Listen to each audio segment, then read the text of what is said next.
Fernando Paulsen y nuestros panelistas e invitados son una combinación clave por la 92.9 FM. La clave me escucha. Empieza tu día con toda la energía natural de Marley Coffee, un café de grano orgánico molido al instante con leche descremada. Prueba el sabor de Marley Coffee en sus 12 exquisitas y variadas mezclas que te esperan para recargar tu día. Con Marley Coffee disfruta tu día con toda la onda. Ya, estamos con la segunda parte de este panel de los días viernes. Está con nosotros Roberto Fantuzzi. Roberto, ¿cómo estás? Muy bien, comiéndome una chirimoya muy rica. Mira qué rico. Me encanta la chirimoya.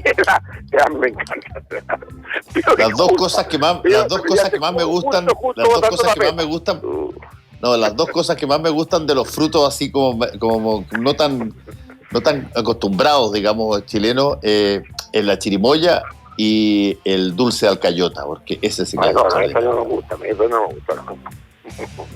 Y Pepe Out, también diputado independiente, ¿cómo está Pepe? Muy bien, alcayota con nueces me hacía mi abuelita. ¡Oh, qué cosa más rica! Y me imagino que la chirimoya de Roberto es alegre, ¿no?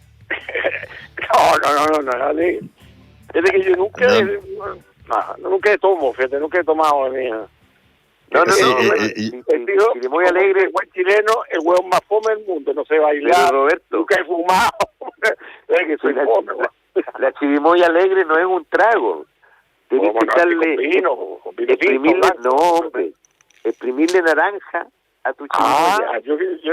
Esta es la chirimoya alegre. Eso lo comí. Eso sí.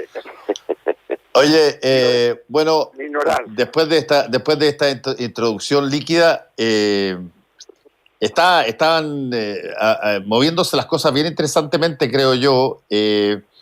Este segundo retiro del 10%, que ahora es un segundo retiro donde, Pepe, es el gobierno el que avala de alguna manera el que se usen los fondos de los afiliados. Y te quería hacer una pregunta específica al respecto. El hecho de que se haya aprobado esto y ya que esté materializándose dentro de poco, ¿amerita que se siga manteniendo en el Tribunal Constitucional lo que planteó el presidente respecto de el proyecto de los parlamentarios que ya no corre? La pregunta más bien es si amerita que el Congreso siga el trámite de ese proyecto, porque si no lo sigue, lo más probable es que el tribunal simplemente no se pronuncia. En cambio, si sigue el trámite del proyecto, que se supone está en una mixta, va a ir indefectiblemente al tribunal y el tribunal tendrá que resolver. Entonces, claro, la oposición está en la disyuntiva de si va para que el tribunal, con la probabilidad de que el tribunal diga es constitucional, y por lo tanto proyectos de similares características también lo serían, y con el riesgo de que el tribunal diga no es constitucional y por lo tanto clausura el camino para todos los demás proyectos que de alguna manera invaden atribuciones del Ejecutivo por la vía de la reforma constitucional, porque eso es lo que tendría que resolver el tribunal. ¿Puede ser inconstitucional una reforma constitucional? Esa es la pregunta del millón. Y yo creo que todavía no está eso muy claro. Yo creo... ¿Y no puede retirarlo el gobierno? Es que de todas maneras tendría que hacer una revisión de constitucionalidad si continúa su trámite. ¿Te fijas? O sea, el tribunal también podría. Lo que pasa es que al final de cuentas lo que tenemos que preguntarnos y lo que tienen que preguntarse las dos cámaras es si tiene sentido ya entregándose el retiro, es decir, ya accediendo al, comillas, 10%, que en realidad no es 10%, es mucho más, tiene sentido seguir tramitando un proyecto que hace lo mismo. Bueno, pero el hecho práctico es que aparentemente va a llegar un segundo retiro de las AFP y me imagino que en algún tiempo más estaremos viendo, cómo se repone de alguna manera el vaciamiento de un montón de gente que no va a tener que retirar cuando jubile, digamos. Sí, ahora te aseguro que el tema es que si no queda resuelto el tema del camino por el cual se pueden hacer estas reformas, estos retiros, nada impide que venga otro. Unos meses más haya un tercero. Sí. Pamela Giles ya anunció que este era el inicio del derrumbe del sistema y por lo tanto, claro, tiene toda su lógica que haya también un tercero y un eventual cuarto. Por eso que el gobierno jugó su carta de, aun cuando no quería, por supuesto, el retiro, de hacer el retiro por la vía de una ley con patrocinio del Ejecutivo y al mismo tiempo cerrar el paso a nuevos retiros, o por lo menos dejando esos nuevos retiros en la atribución exclusiva del Ejecutivo. Si eso no queda clausurado, obviamente podría perfectamente presentarse una iniciativa en marzo o en enero y siempre será popular poner dinero para las necesidades del presente, aun cuando se ponga en riesgo, por supuesto, las posibilidades del futuro. Eso es tal en el ADN casi de las personas. Sí, y dime, Roberto, No, ¿tú yo tengo una has duda, notado? oye, le puedo preguntar un tema a Pepe relacionado con el 10%. Yo tengo una tremenda duda. Suponte que yo saque 3 millones de pesos por el 10%. Sí. No hay tope, ¿verdad? Hasta los 4 todavía, ¿o no? Depende cuánto tengas. El tope... Sí, no, si está bien, pero ¿sigue el tope de los 4? El tope son 150 UF, que hoy día son 4.300.000, creo. Ya, suponte que yo saque y estoy cesante durante todo el año. Y tengo esos recursos porque trabajé y ganaba buena plata en periodos anteriores. Esos 4,5 millones van a pagar impuestos porque teóricamente había que dividirlo por 12, eso como 500 lucas mensuales. Efectivamente no le correspondería pagar, porque si le aplicamos la tasa global complementaria no se le podría aplicar. Pero lo que leí yo en el diario hoy día, que se le aplica la tasa mensual, que es terriblemente injusto. No. Tú pagas impuestos según tus ingresos anuales y por lo tanto ese dinero, si que no supera la cifra equivalente a 1,5 mensual, es decir, estamos hablando de 18 millones anuales, obviamente no vas a pagar cero impuestos. Y si la supera, el tramo siguiente va a pagar 4% de impuestos y así. Pero claro, ahora, hay un dato que es importante, porque van a ser 2 cuotas. Entonces, si tú sacas una cuota en diciembre, eso se va a engrosar tus ingresos de 2020. Y por lo tanto va a salir en tu declaración de renta de abril. Si lo sacas en enero, ya va a ser para la declaración de renta del año subsiguiente, es decir, del 2022. Oye, pero también como ciudadano común y corriente, suponte que sea un asalariado que gana 6 millones de pesos, que haya asalariados que no son dueños del capital, pero son trabajadores y ganan... No te subestimes, por favor, no te subestimes. Esa persona seguramente va a estar en la tasa más alta. Pero estos ingresos que se le están entregando por jubilación le corresponderían cuando la persona iba a jubilar, que no iba a tener esos ingresos, entonces va a pagar la tasa más alta, va a pagar del 40%. ¿Entiendes tú el argumento? Y es terriblemente injusto porque... ¿Perdón? No le conviene para nada si tiene ingresos altos. No le va a convenir justamente de eso porque se le va a ir el 40% de esos ingresos, que sería un absurdo. O sea, que concretamente esto va a producir el hecho de que haya sido considerado como ingreso tributable a partir de quienes ganan más de 1,5 millones mensual, significa que aquel que no ha visto alterado su ingreso y sus ingresos son medios altos, no va a tener incentivo a sacar. En el anterior lo tuvo, o sea, personas con muchos altos ingresos, incluso varios colegas, los metieron en su APB y entonces mantuvieron la plata por un lado y por otro lado descontaron impuestos porque el APB, por cada peso que tú tienes, descuentas 0,4 pesos en tu pago del impuesto a la renta. Entonces fue un negocio redondo para los altos ingresos. Oye. pero Sí. ojo, Ojo. ha bajado el APB, hacía 5 años que no bajaba el fondo de la APB. Esto significa que mucha gente ha tenido que sacar recursos de sus ahorros, porque hay ahorros voluntarios, ¿verdad? Para consumo.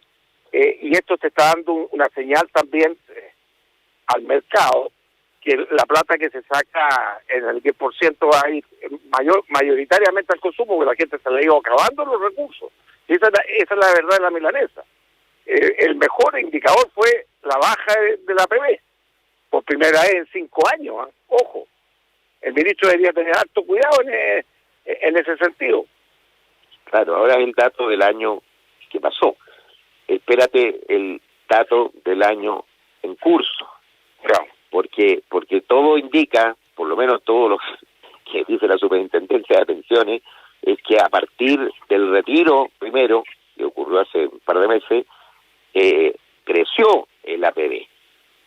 Y también creció el volumen de recursos que tiene la gente en su cuenta del Banco Estado de manera bien considerable, se multiplicó por 2,5 veces, porque mucha gente sacó pensando más bien en el problema que viene, es decir, por el temor al porvenir inmediato, que es lo que genera la pandemia. Si la pandemia genera mucha inseguridad, mucha incertidumbre, ¿ah?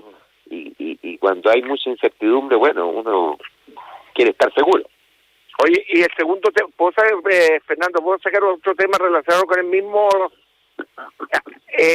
Habla nomás, yo estoy escuchando. Permiso, para que vean lo educado que estoy. Oye, en el caso estaba leyendo también el diario hoy día que el ministro anuncia un FOGAPE 2.0, pero yo, leyendo la letra chica, yo creo que está en algo equivocado, que va a ser destinado a inversión. Si el problema, esto no fue un terremoto, en el terremoto se cae todo.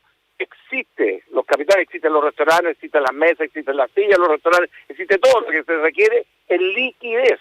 Entonces, si al FOGAPE van a reorientar algunos recursos a la inversión, está terriblemente equivocado, para mi opinión personal. Hay que volver a reactivar la economía por la vía de la liquidez, no por la vía de la inversión. Los que pueden invertir, perfecto, buscar antes otro tipo de recursos, pero para mí el FOGAPE, que en el fondo es una garantía del Estado, debería estar reorientado el 100% a que se reactive la economía. Lo que pasa, Roberto, es que hay muchos, coincido contigo, pero hay muchos actividades que requieren inversiones adaptativas, es decir, adaptativas en la infraestructura, en el tipo de servicio, en fin, para adaptarse a las nuevas situaciones. Me refiero a un restaurante que tiene que trasladar toda la terraza, en fin, que tiene que generar separaciones, que tiene que meter más gente en un espacio igual, o sea, menos gente en un espacio igual, etcétera. Bajo ese argumento podría ser, pero debería ser el mínimo, y eso determinarlo con bastante claridad, porque el FOGAP 1.0, de los 12.000 millones de dólares, 5.000 millones fueron a las pymes, efectivamente, que fue creado por las pymes. Y de estos y del 1.200.000 que había hablado el presidente, solamente 250.000 utilizaron el FOGAP 1.0. Y los otros recursos han sido utilizados por las grandes empresas. Entonces, no se vaya a producir una distorsión. Ese es el mensaje que trato, porque como tú estás seguramente en la discusión del FOGAP 2.0, es bueno, escuchemos, por lo menos, la inquietud. Sí. O sea, en el origen no es que el FOGAPE haya tenido un resultado distinto al que se previó, salvo porque el presidente siempre le echa con la olla y y sobrecomunica y dice cosas completamente distantes de la realidad. Pero el proyecto de ley era obviamente para la recuperación económica, y nosotros peleamos para que el 40% de los recursos fuera destinado a la pyme. Luego hay un importante también a la mediana empresa, y otro también para las grandes en situación de falta de liquidez, pero no es que se haya distorsionado. Nosotros nunca le creímos al presidente, y se lo dijimos en la Comisión de Hacienda al ministro: usted no puede comunicar que esto está orientado para 1 millón, porque no está orientado para 1 millón, porque hay muchísimos que no van a poder acceder por las exigencias que van a hacer los bancos, que obviamente ayudaron, digamos, entregaron créditos, que era un crédito muy, muy blando, a empresas que tenían garantizado su futuro, y todas las que estaban en dificultades quedaron fuera. O sea, la verdad. Oye, sí, bueno, eso por el lado de ese tipo de ayuda. Ahora quiero plantear el otro tema que me parece también interesante al respecto, y que tiene que ver con y para eso necesito lo que tu expertise, Pepe, que tiene que ver con este anuncio que se hizo este nuevo conglomerado, Unidad Constituyente, de que van a ser primarias municipales en 85 comunas el 20 de diciembre, ahora hace poco, hace un ratito más. ¿Esas son primarias qué? Son primarias que organizan los propios partidos nomás, ¿no? Claro, primero no pueden llamarse primaria. El CERVEL, sí, eso me sorprendió, porque claro, las primarias están constituidas y tienen una lógica distinta, digamos. La primaria es una ley. Ahora, esto habla del ridículo al que han llegado la capacidad de gestión y de decisión política de los partidos.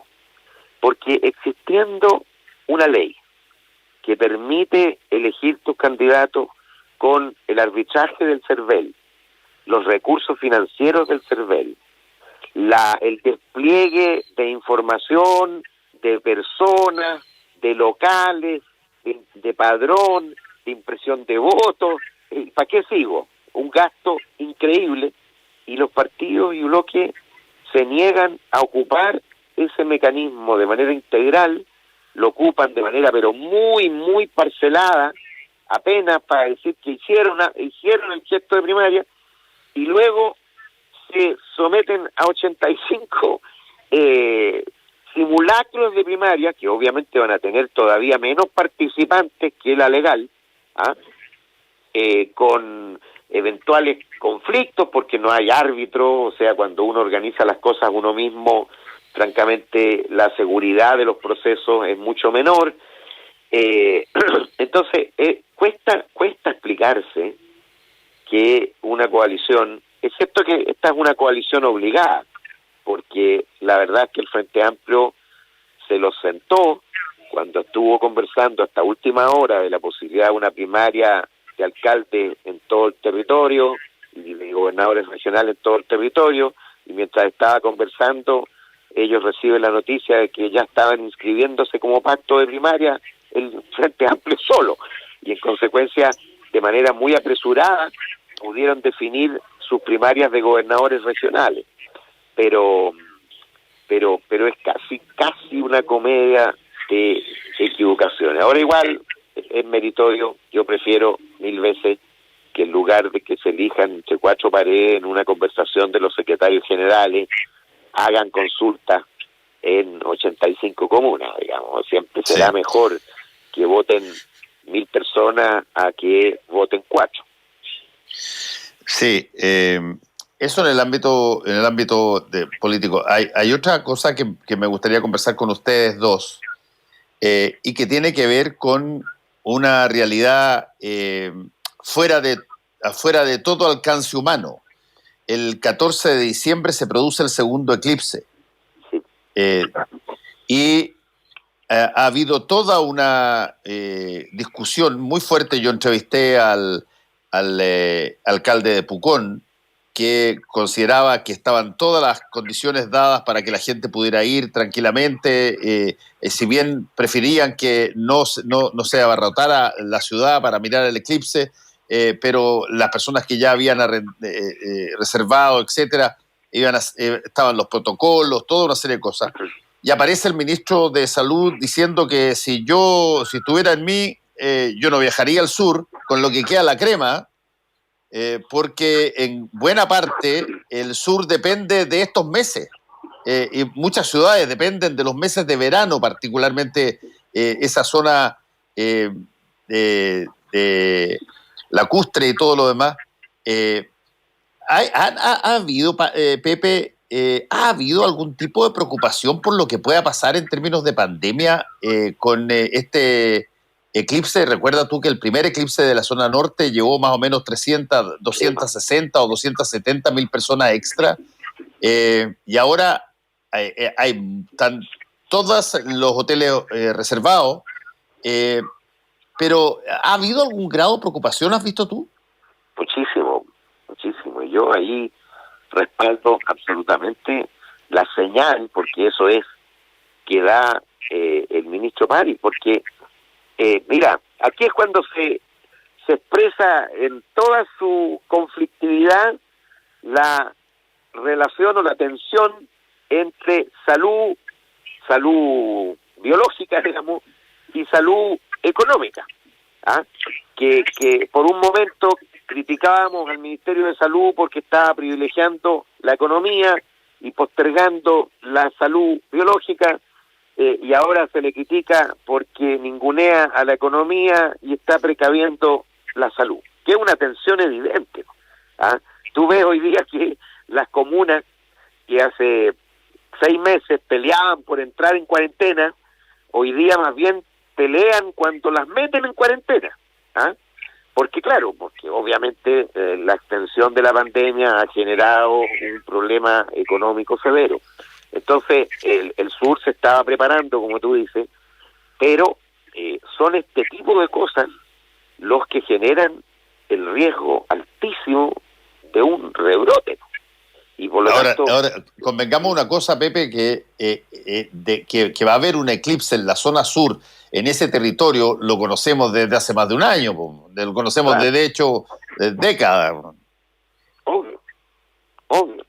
Y bueno, y por eso la gente de allá dice que está perfectamente preparada porque hay protocolos y qué sé yo, pero una cosa son los protocolos y otra cosa son las concurrencias masivas que rompen todo protocolo. Y por lo tanto, la señal, va a ir mucha gente igual, pero la señal del Ministerio de Salud, yo creo que de alguna manera contribuye a limitar el eventual desborde. Sí. Porque en el anterior hubo desborde. Hay un tema que si fuera tan masivo como el anterior, quedaría la crema. Aunque lo trató Pepe, que producen daños económicos, hay un tema que a mí me gustaría que si Pepe también podría tratarlo en el Congreso, que muchas empresas, que ya sea por el que no se cumplió el orden público, el estallido social, la pandemia, todo lo que ha sucedido en nuestro país, no han tenido la posibilidad de pagar los impuestos, y muchas personas que no han podido pagar sus leyes sociales por mantener a sus trabajadores. Entonces, en el caso particular de impuestos internos, las multas, etcétera, hacen a veces casos inviables. Las multas de intereses tienen cero capacidad de negociación, no son como las empresas grandes que nombran su asesor. No estoy justificándolo, pero yo creo que debería de alguna manera legislarse sobre esa materia. Y lo peor también, en el caso particular de las multas que hacen las AFP, multas de intereses. Yo no sé si esas multas de intereses van a las cuentas de los trabajadores, creo que no, que sería lo peor de todo, porque cuando te obligan a pagarlo y lo lógico, pagarlo porque es un robo, debería ir de un monto relacionado al trabajador, pero lo que pasa es que hacen a las empresas inviables las multas, en ambos casos, las multas y los intereses, porque son tasas de castigo que se llaman, ¿verdad? Efectivamente uno debería haber cumplido. Es tanto así que en las contribuciones, por primera vez, el monto de contribuciones salió en el diario hasta ayer, bajaron bajaron sus ingresos por razones obvias, porque la persona no ha podido pagar sus contribuciones, o la empresa no ha podido pagar las contribuciones, por los 3 hechos que nombramos anteriormente. Entonces, esto también se debería ver en el Congreso, cómo legislar sobre esa materia, porque efectivamente existe la ley, pero hacen inviable en una situación que ha sido ajena a las empresas. El estallido social, la pandemia, todo este tipo de cosas que están sucediendo. Absolutamente, se puede entender como fuerza mayor y por lo tanto en este periodo no debieran regir multas e intereses. Nosotros hemos discutido, incluso hemos hecho propuestas legales, algunas de ellas se han aprobado a regañadientes por el gobierno porque en verdad son inconstitucionales, pero al final han pasado a algunas le ha puesto patrocinio, porque tiene todo sentido que por fuerza mayor tú no le puedas aplicar, le sigas cobrando, pero si puede pagar más tarde y no en el momento, no le apliques intereses ni multas, porque no ha podido, no por su decisión, sino por a veces la imposición de las reglas que la propia autoridad determinó. ¿Ah? ¿Cómo va a pagar su contribución la señora que tiene un jardín infantil que lo tiene cerrado los últimos 6 meses y que no tiene ningún ingreso? Buen caso. Bueno, vamos a seguir viendo esto próximamente porque se nos acabó el tiempo, muchachos. Gracias, Roberto. Gracias, Pepe. Cuídense. Gracias a ti. No comentamos nada de los movimientos políticos que se avecinan, con renuncia. Sí, lo conversamos en el panel anterior, pero tiene razón. Pero ¿Había alguien del Frente Amplio ahí? No, pero estaba Pancho Durraga y la Lucía Damer. Pero eso es interesante, lo que está pasando en el Frente Amplio, y yo lo decía básicamente en términos comunicacionales, cuando hay escisiones en los partidos clásicos, como hubo en Renovación Nacional hace 3 días o 4 días, esos son pequeños corcoveos, ni siquiera salen las noticias un poquitito, pero cuando son los partidos nuevos, los más vociferantes, pasa en Evópoli, pasa en el Frente Amplio, pero ahí se prenden todas las luces porque pareciera que hay una cosa, pero muchísimo mayor alcance que lo que ocurre cuando sale Urrutia de la UDI y se va al Partido Republicano. Claro. Por tampoco. Son como los divorcios. Si tú te divorcias después de 30 años de matrimonio, todos entienden que es por fatiga de materiales. Si tú te divorcias al primer año, es por una razón más profunda. Claro. Interesante. Dejémoslo para la próxima. Chao, que les vaya bien. Chao. Buen fin de semana. Chao. Volvemos con Combinación Clave. La clave me escucha.